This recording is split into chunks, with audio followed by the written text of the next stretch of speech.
Assalamualaikum warahmatullahi wabarakatuh. Nama saya Rizky Surya Fajar Oktavilano dengan NIM 2020 31074. Di sini saya akan menjelaskan pengertian dari kabel koaksial. Kabel koaksial merupakan kabel jaringan yang dibungkus dengan metal yang lembek. Instalasi jaringan menggunakan kabel ini relatif lebih mudah dibandingkan dengan menggunakan kabel ITP. Akan tetapi kecepatan akses pada kabel sedikit lebih lambat, sehingga kebanyakan orang enggan untuk menggunakannya. Kabel koaksial lebih efisien digunakan untuk sistem jaringan dengan kapasitas yang sedikit, karena kecepatan aksesnya yang tidak memungkinkan untuk digunakan pada jaringan dengan kapasitas yang besar. Fungsi kabel koaksial pada jaringan komputer. Kabel koaksial dalam jaringan komputer berfungsi untuk menghubungkan perangkat-perangkat di dalam jaringan komputer, misalnya untuk menghubungkan komputer satu dengan komputer lainnya. Kabel ini tidak digunakan untuk topologi star, karena jaringan dengan topologi star biasanya menggunakan kabel UTP untuk media transmisinya.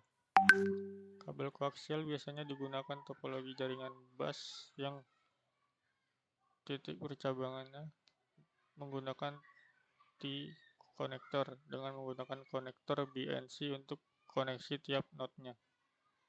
Gambar di bawah merupakan kabel koaksial. Bagian-bagian dari kabel koaksial. Kabel koaksial terdiri atas dua kabel yang diselubungi oleh dua tingkat isolasi.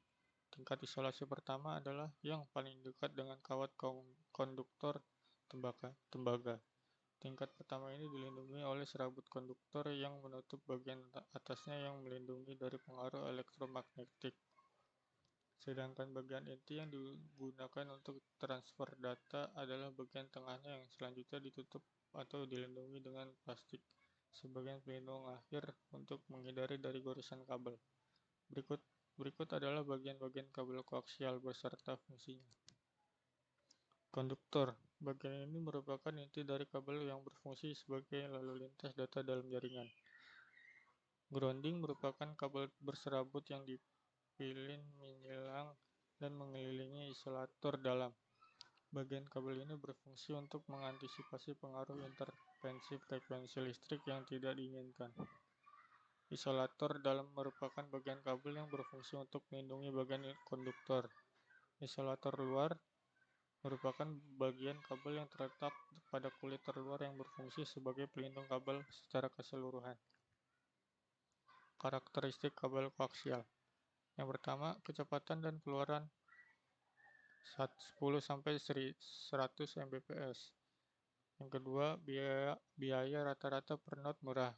Yang ketiga, media dan ukuran konektor medium. Yang keempat, panjang kabel maksimal yang diizinkan yaitu 500 meter atau medium. Kelebihan dan kelemahan kabel koaksial pada jaringan komputer. Kelebihan kabel koaksial pada jaringan komputer. Yang pertama, harga relatif murah. Yang kedua, jarak jangkauannya cukup jauh. Yang ketiga, dapat digunakan untuk menyalurkan informasi sampai dengan 900 kanal telepon. Yang keempat, karena menggunakan penutup isolasi, maka kecil kemungkinan terjadi interferensi dengan sistem lain. Kekurangan kabel koaksial pada jaringan komputer. Yang pertama, sulit pada saat melakukan instalasi. Yang kedua, mempunyai rendaman yang relatif dasar, sehingga untuk hubungan jauh harus dipasang repeater sebagai penguat sinyal. Yang ketiga, jika kabel dipasang di atas tanah, rawan terhadap gangguan-gangguan fisik yang dapat berakibat putusnya hubungan. Demikian informasi dari saya, kurang lebihnya maaf. Wabillahi taufiq wal hidayah. Wassalamualaikum warahmatullahi wabarakatuh.